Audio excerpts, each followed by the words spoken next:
semuanya. Kami dari kelompok 5 Hukum Perusahaan kelas E akan menyampaikan materi mengenai permodalan dalam pendirian PT. Sebelumnya, izinkan kami memperkenalkan diri. Nama saya Talaria Valinsarati. Saya Valia Valencia. Saya Berlina Baska. Saya Valeria Audris. Dan Gema Zaliana. Selamat menyaksikan. Modal PT. Sebelum mengurus pendirian perseroan terbatas PT, para penggagas atau pendiri harus melaksanakan rapat terlebih dahulu. Tujuannya untuk membahas anggaran dasar sebagai permulaan untuk diterbitkannya akta pendirian oleh notaris.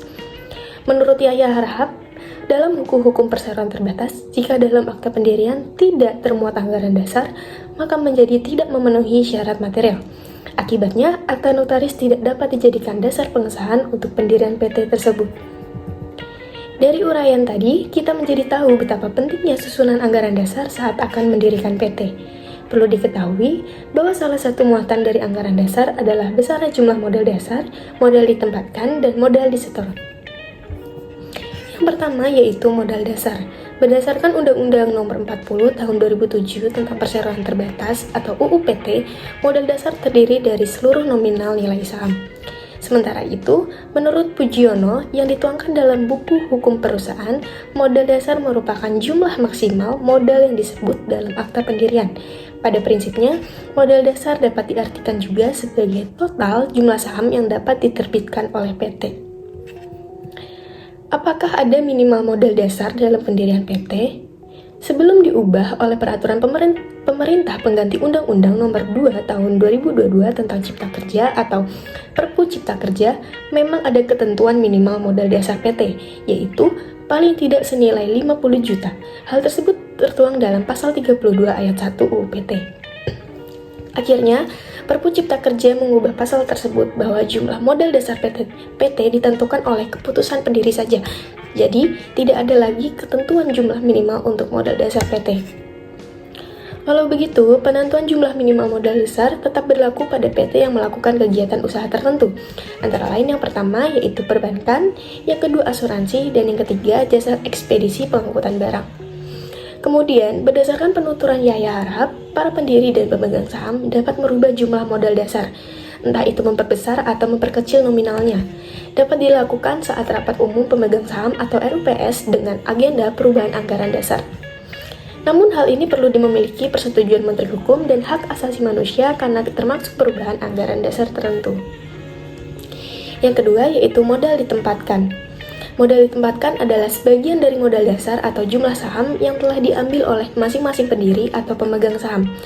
Hal tersebut tertuang dalam buku hukum perusahaan oleh Pujiono tahun 2014. Sederhananya, modal ditempatkan merupakan sejumlah saham yang dimiliki oleh masing-masing pendiri atau pemegang saham. Kemudian, menurut Ahmad Ihsan, pada tahun 1987 yang dihimpun dalam buku hukum perseroan terbatas oleh Yaya Harahap, dari sejumlah saham yang diambil itu, ada yang sudah dibayar dan ada yang belum dibayar. Lebih lanjut, modal ditempatkan memiliki ketentuan jumlah minimal, yaitu paling sedikit 25% dari modal dasar. Hal tersebut tertuang dalam pasal 33 ayat 1 UU PT. Dan yang terakhir yaitu modal disetor. Menurut Yaya Harahap, modal disetor merupakan saham yang telah dibayar penuh oleh pemegang atau pemiliknya. Jadi dapat diartikan bahwa modal disetor adalah modal yang telah dimasukkan oleh pemegang saham sebagai bentuk pelunasan pembayaran saham. Saham yang dimaksud ini diambil sebagai modal yang ditempatkan dari modal dasar. Selanjutnya, ketentuan atas modal disetor ini terdiri dari yang pertama, minimal 25% dari modal dasar sudah harus ditempatkan oleh dan disetor pada saat pendirian PT. Dan yang kedua yaitu modal disetor penuh tersebut harus dibuktikan dalam bukti penyetoran yang sah, bisa dalam bentuk bukti setoran pemegang saham ke dalam rekening bank atas nama PT, data laporan keuangan yang telah diaudit oleh akuntan, neraca PT yang ditandatangani oleh direksi dan komisaris.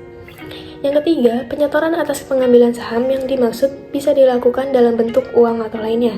Dan yang keempat, jika penyetoran dalam bentuk lain, maka penentuan setoran modal didasarkan nilai wajar yang ditetapkan sesuai dengan harga pasar atau oleh para ahli yang tidak memiliki hubungan dengan PT. Dan yang kelima, penyetoran saham dalam bentuk benda tidak bergerak harus diumumkan dalam satu surat kabar atau lebih dalam jangka waktu 14 hari setelah akta pendirian yang ditandatangani atau setelah RUPS memutuskan penyetoran saham tersebut. Selanjutnya, Yaya Harahap menafsirkan bahwa modal di sektor ini tidak dapat diangsur sama sekali. Hal ini ditegaskan dalam pasal 33 ayat 3 UU PT, yaitu pengeluaran saham lebih lanjut yang dilakukan setiap kali untuk menambah modal ditempatkan harus disetor penuh. Tata cara pendirian PT. Untuk mendirikan PT harus melalui beberapa tahapan sebagaimana yang telah diatur dalam Undang-Undang PT atau Undang-Undang Nomor 40 Tahun 2007. Yang pertama, melalui tahapan pembuatan akta pendirian PT dengan akta notaris. Perseroan pada dasarnya didirikan oleh 2 orang atau lebih dengan akta notaris yang dibuat dalam bahasa Indonesia sesuai dengan pasal 7 ayat 1. Yang dimaksud dengan orang di sini adalah orang perseorangan ataupun badan hukum. Perseroan terbatas atau PT harus didirikan dengan akta notaris dengan ancaman tidak sah kalau tidak demikian. Kalau hal ini tidak dipenuhi, maka perseroan yang telah mendirikan tidak dapat mendapatkan pengesahan dari Menteri Kehakiman dan tidak dianggap sebagai badan hukum. Dalam Undang-Undang PT, ini berlaku prinsip bahwa pada dasarnya sebagai badan hukum, perseroan dibentuk berdasarkan perjanjian, dan oleh karena itu mempunyai lebih dari satu pemegang saham. Para pendiri yang terdiri dari 2 orang atau lebih datang kepada notaris untuk dibuatkan akta pendirian PT. Akta pendirian yang pada dasarnya merupakan perjanjian antara para pendiri PT tersebut, kemudian dituangkan dalam format khusus yang telah disediakan. Akta pendirian PT dimaksud juga memuat anggaran dasar dari PT tersebut. Lalu tahapan yang kedua adalah pengesahan dari Menteri Kehakiman. Akta pendirian PT yang telah dibuat oleh notaris tersebut kemudian dikirimkan ke Jakarta untuk mendapatkan pengesahan dari Menteri Kehakiman dalam rangka memperoleh status sebagai badan hukum. Status badan hukum tersebut baru diperoleh setelah adanya pengesahan dari Menteri sesuai dengan pasal 7 ayat 4 Undang-Undang PT. Ketentuan pasal 10 Undang-Undang PT menegaskan bahwa Menteri Kehakiman akan memberikan pengesahan dalam jangka waktu paling lama 60 hari setelah diterimanya permohonan pengesahan PT lengkap dengan lampiran-lampirannya. Begitu pula sebaliknya, apabila permohonan tersebut ditolak, Menteri Kehakiman akan memberitahu kepada pemohon secara tertulis alasan-alasan penolakan tersebut. Lalu tahapan yang ketiga ada tahapan pendaftaran. Akta pendirian yang berisikan anggaran dasar PT secara lengkap beserta SK pengesahan dari Menteri Kehakiman, kemudian didaftarkan dalam daftar perusahaan sesuai dengan ketentuan Undang-Undang Nomor 3 Tahun 1982 tentang wajib daftar perusahaan. Hal ini merupakan kewajiban direksi untuk mendaftarkan dalam daftar perusahaan atas akta pendirian PT yang sudah memperoleh pengesahan dari Menteri. Lalu kewajiban untuk melakukan pendaftaran tersebut dibebankan oleh Undang-Undang Nomor 3 Tahun 1982. Tahapan yang terakhir adalah berupa pengumuman. Selain pendaftaran, akta pendirian PT yang sudah memperoleh pengesahan selanjutnya diumumkan. Menteri mengumumkan dalam tambahan Berita Negara Republik Indonesia atau TBNI, akta pendirian perseroan beserta keputusan Menteri sebagaimana dimaksud dalam pasal 7 ayat 4. Apabila tahapan terakhir ini telah dilakukan, maka selanjutnya PT tersebut sudah dapat menjalankan kegiatannya secara sah. PT sendiri didirikan berdasarkan perjanjian yang dibuat dengan melakukan penyusunan atau pembuatan anggaran dasar sebagai salah satu pedoman dalam perjanjian pemegang saham untuk menjalankan usaha agar mendapatkan keuntungan. Pasal 15 Undang-Undang Nomor 40 Tahun 2007 tentang Perseroan Terbatas atau UPT mengatur bahwa anggaran dasar perseroan harus sekurang-kurangnya memuat 1. Nama dan tempat kedudukan perseroan. 2. Maksud dan tujuan serta kegiatan usaha perseroan. 3. Jangka waktu berdirinya perseroan. 4. Besaran jumlah modal dasar, modal ditempatkan, dan modal disetor. 5. Jumlah saham. Klasifikasi saham apabila ada berikut jumlah saham untuk tiap klasifikasi, HH yang melekat pada setiap saham, dan nilai nominal setiap saham. 6. Nama jabatan dan jumlah anggota direksi dan dewan komisaris. 7. Penetapan tempat dan tata cara penyelenggaraan RUPS.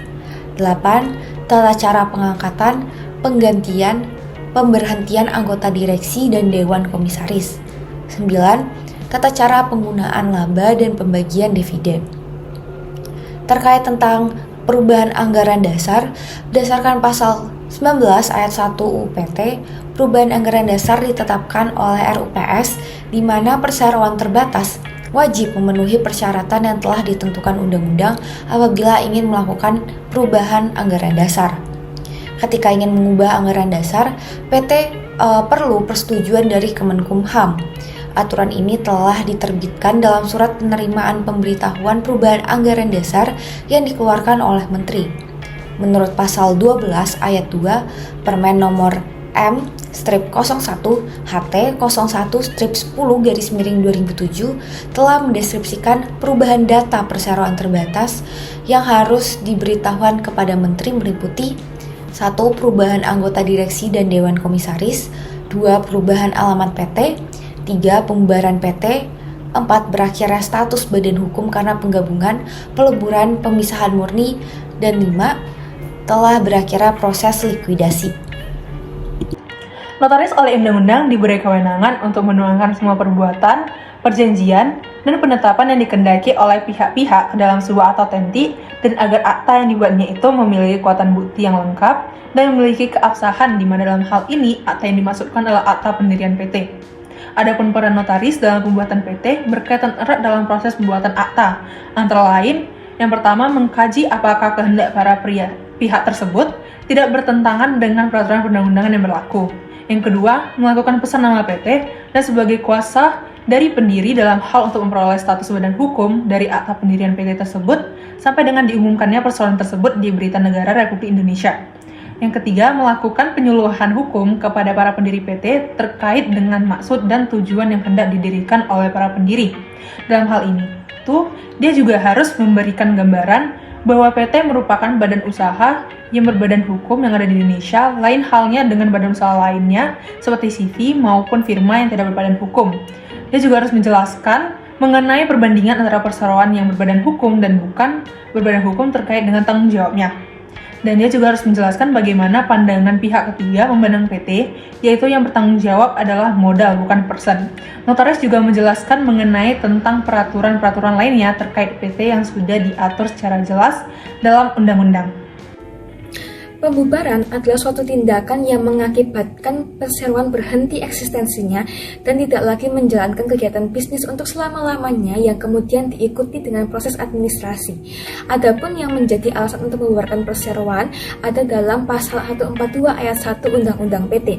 Yang pertama, berdasarkan keputusan RUPS. Kedua, berdasarkan jangka waktu berdirinya yang ditetapkan dalam anggaran dasar telah berakhir.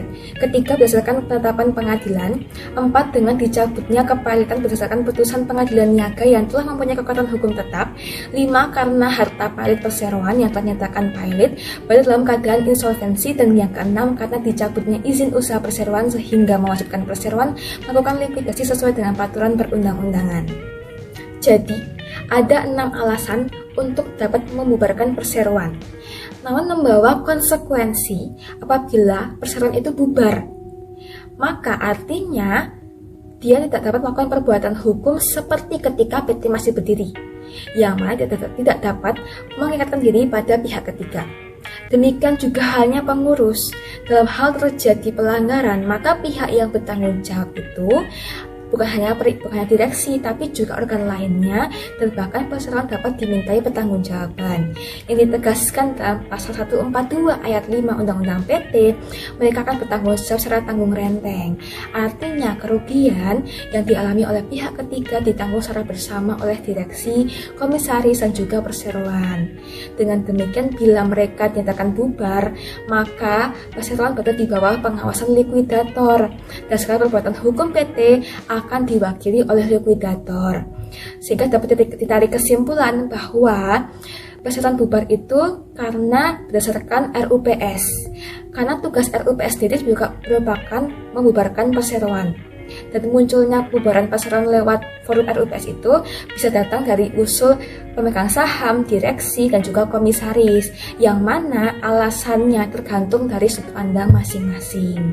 Sekian yang kami sampaikan. Terima kasih.